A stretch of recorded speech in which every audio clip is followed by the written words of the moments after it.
Ряды трудовых коллективов Амгинского района пополнились. На днях прошла встреча с 34 молодыми специалистами, прибывшими в 2022 году, дать старт своей трудовой деятельности.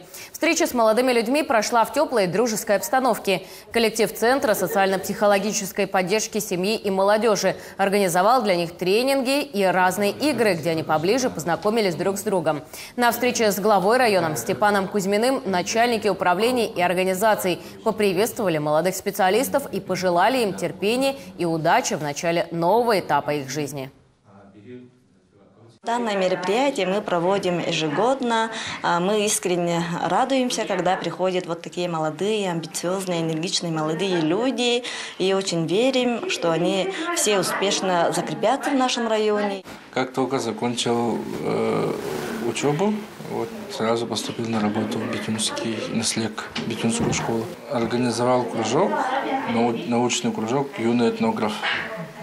И вот в этом году уже с детьми планируем над темами поработать и какие-то интересные, даже, может быть, проекты на каких-нибудь конференциях представить.